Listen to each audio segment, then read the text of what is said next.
ನನ್ನ ಹೆಸರು ಯಜ್ಞ ಪಾಂಡುರಂಗಿ. ಇವತ್ತು 38ನೇ ಶ್ಲೋಕ ಹೇಳ್ತೀನಿ.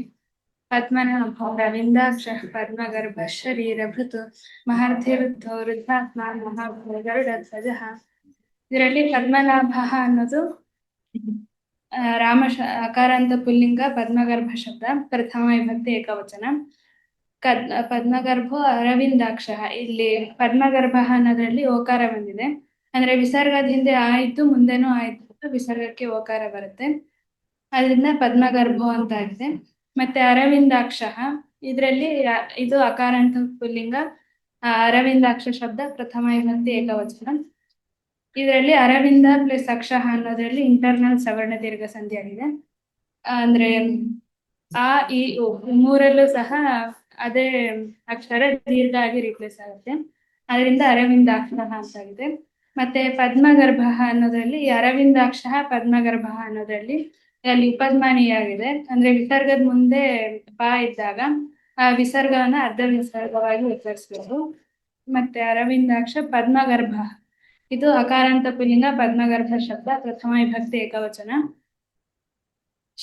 ಪದ್ಮಗರ್ಭ ಶರೀರಭೃತ್, ಈ ಶರೀರಭೃತ್ ಅನ್ನೋದು ತಕಾರಾಂತ ಪುಲ್ಲಿಂಗ, ಶರೀರಭೃತ್ ಶಬ್ದ ಪ್ರಥಮ ವಿಭಕ್ತಿ ಏಕವಚನ.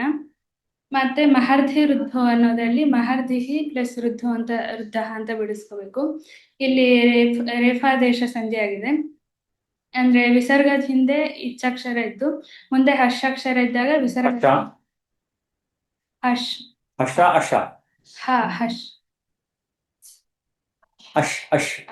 ಹರ್ಷಾಕ್ಷರ ಇದ್ದಾಗ ವಿಸರ್ಗಕ್ಕೆ ರೇಫಾದೇಶ ಆಗುತ್ತೆ, ಅದರಿಂದ ರೇಫ ಬಂದಿದೆ. ಮತ್ತೆ ಅದು ಇಕಾರಾಂತ ಪುಲ್ಲಿಂಗ, ಮಹರ್ಧಿ ಶಬ್ದ ಪ್ರಥಮ ವಿಭಕ್ತಿ ಏಕವಚನ.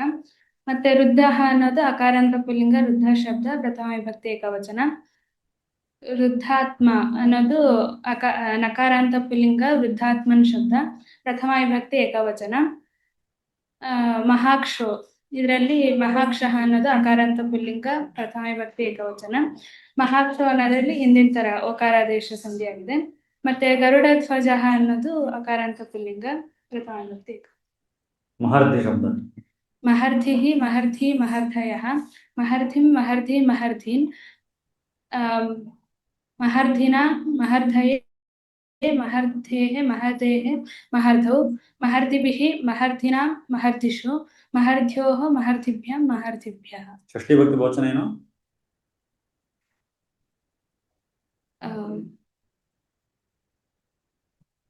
ಷಷ್ಠಿ ಬಹುವಚನ ಮಹರ್ಧಿನಾಮ ಮಹರ್ಧಿನಾಂ ಮಹರ್ಧೀನಾಂ ಮಹರ್ಧಿನಾಂ ಹ್ರಸ್ವ ದೀರ್ಘ ದೀರ್ಘ ಪ್ಲಸ್ ಇನಾಂ ಅಜಂತ ದೀರ್ಘ ಪ್ಲಸ್ ಮಹರ್ಧೀನಾಂ. ಶರೀರಭೃತ್ ಶರೀರಭೃತ್ ಶರೀರಭೃತೌ ಶರೀರಭೃತಃ, ಶರೀರಭೃತಂ ಶರೀರಭೃತೌ ಶರೀರಭೃತಃ, ಶರೀರಭೃತ ಶರೀರಭೃತೆ ಶರೀರಭೃತಃ ಶರೀರಭೃತಃ ಶರೀರಭೃತಿ, ಶರೀರಭೃದ್ಭಿಃ ಶರೀರಭೃತಾಂ ಶರೀರಭೃತ್ಸು, ಶರೀರಭೃತೋಃ ಶರೀರಭೃತ್ಯಾಂ ಶರೀರಭೃತಃ.